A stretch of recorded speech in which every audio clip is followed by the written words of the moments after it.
Hello, welcome to another episode of Fran-Switch Code. I didn't go to WeWork today and I really wanted to because I have a lot of work to do, but I was here doing work from the apartment, and yeah, I had a really hard conversation with my manager about my work, and I appreciate the fact that she wants to be incredibly supportive. That's just what I needed. I also had therapy today. My therapist responded really well to the things I told her, and she told me to let go of what I think I should or shouldn't be doing about how I feel and just acknowledge how I feel. So yeah, there's that. Anyway, I'm gonna go work on the last chapter of the book. I have to start layout designing next week, and I'm supposed to do 2 rounds of revisions on the whole book by Monday.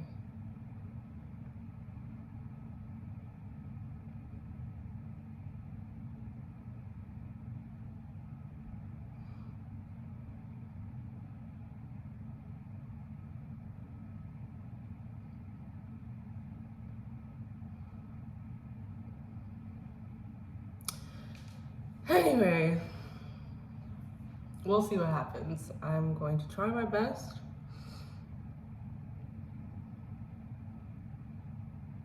And let God do the rest. Am I happy? Yeah. I am happy. I'm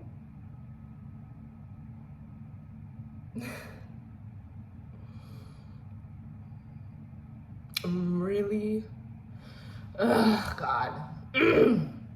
I hate this, but this is what my therapist wanted me to do. I should have waited until I knew I was done crying to record this, but I really thought I was done.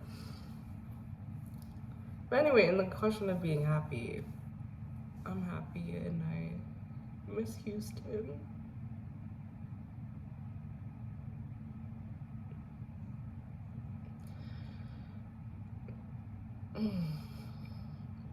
There's a lot going on, and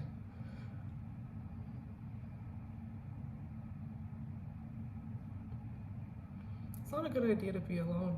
It's not a good idea to be by yourself when there's a lot going on. It makes it really hard. It makes it really hard. So I'm happy because I guess life is good overall, and every problem I have will sort itself out. It won't sort itself out. I'll sort it out in like 6 months. In 6 months, I'll be in a whole different place, and I guess I have to keep reminding myself that in 6 months, hopefully the book is over. I'll be in a different place with work.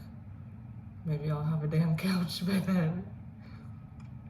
In 6 months, things will look different, and I'm trying to remind myself not to worry about what they look like right now too much. Because once it works itself out, I'm gonna feel like I wasted so much time being stressed and sad and scared and whatever, so. But I miss friends.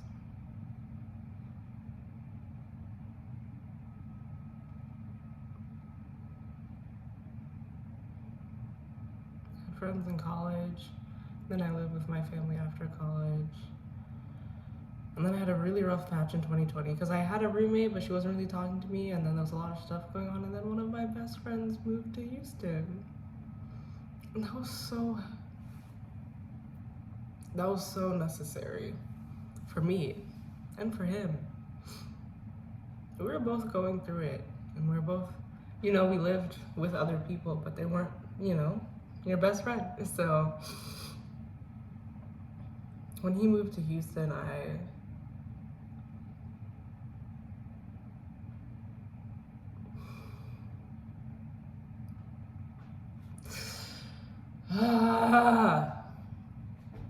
it saved me from a lot of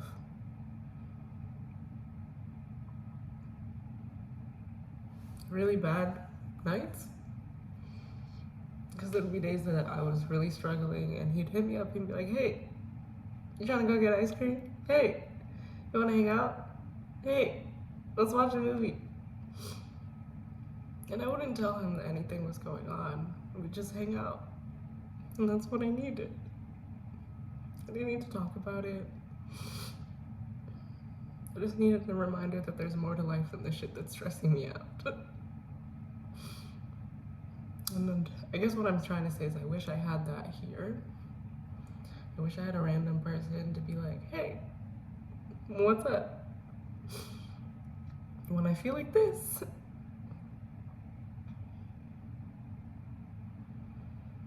Because that's... My first few months, several months in Houston were really bad until he moved there. And then until I got a job. Those two things happened at relatively the same time, but things got better once I had people around me that I love and who cared about me and who would text me and call me randomly to ask to hang out. Like, one of my friends called me and he's like, yo, I think it was his birthday? Oh shit, I think it was literally his birthday. It was like, yeah, yo, it's my birthday. Impromptu birthday dinner. And I was like, I don't think I can make it. And then he called me again and he's like, bro, you have to be here.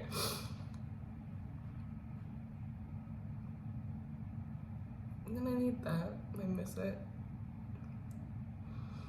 Definitely don't regret living alone because there's a big difference between living by yourself and living with other people, but there's also a difference between just living with other people and being loved by other people. The problem isn't that I live alone, the problem is the context of being in a new city and having people you know, like there's people's phone numbers in my phone right now, but they're not close yet, I guess. This is a really long answer to whether I'm happy. I'm happy. And I need social support, and I need in-person social support. And as a result, I really miss being in Houston.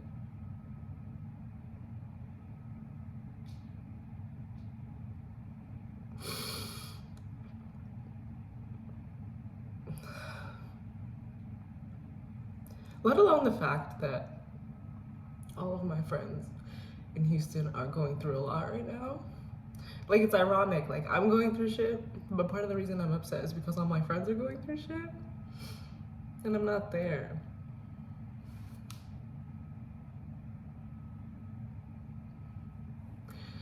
But who could have predicted that? So, prayers for my friends, I guess, is what I'm asking for. And, yeah, that's it. There's nothing else I can do from this far away.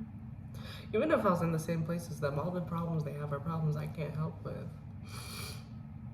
And if I can help, I have already helped as much as I can, or would be able to. I don't know, it just feels trash. It feels trash. Anyway, am I fulfilled? Yeah, I did something today that made me feel incredibly fulfilled, and I can't remember what it was. It definitely had something to do with being nice to someone else, and I can't remember what it was. I don't know. Oh, I had an informational interview with someone who's trying to become a product manager. I'm a product manager.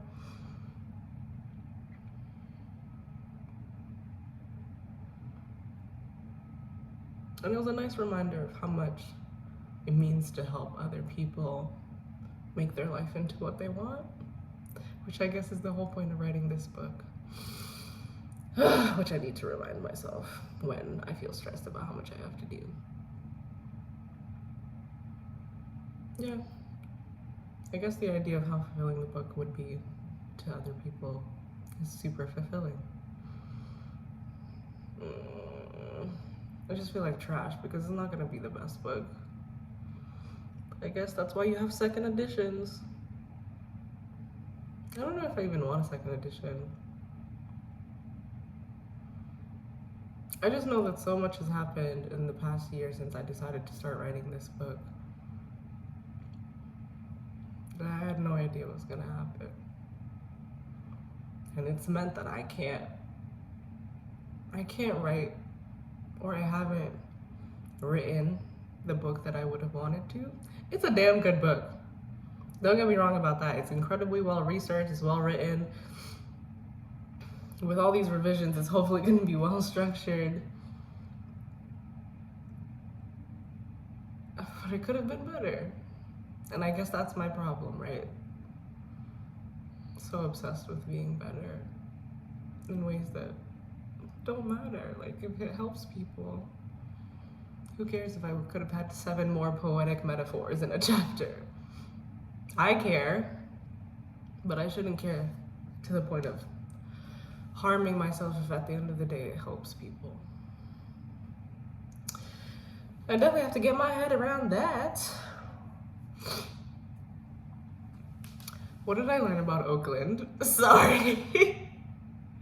What did I learn about Oakland? I'm not going to tell you what I learned about Oakland today because I was in the house. I didn't really learn anything about Oakland today. Actually, that's not true. I learned that people dress hella casually here. Like they're all working out or walking or whatever. Hella casually. And it really disturbs people from other cities. We discovered like a lot of Twitter threads, just casual conversation about, oh my God, people in the Bay don't know how to dress. I think it's a vibe, because I've been told I don't know how to dress. I also dress relatively casual for a working woman, and it makes me excited that I don't see heels around here all the time, especially with a knee injury. So what I learned about Oakland is I think it's the city for me, which sounds so trash to say because I love Houston so much. But there's a difference between, important point that you probably want to pay attention to. There's a difference between loving something because it is amazing and loving something because it is amazing for you. Houston is an amazing city, and it came very close to being an amazing city for me. It missed the mark in some ways, in ways that are important. Like, I'm a product manager and it's not a tech scene. Ooh.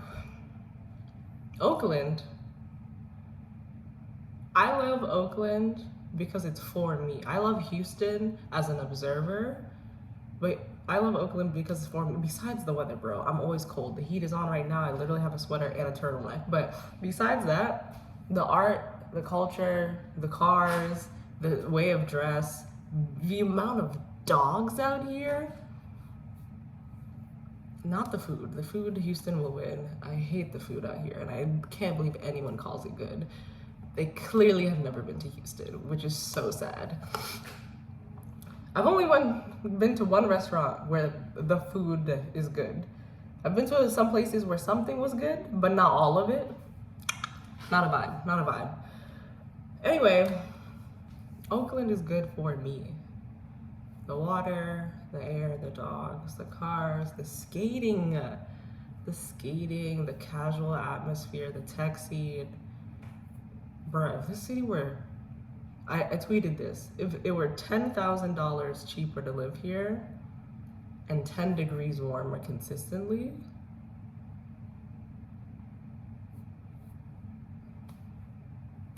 I may have 0 complaints.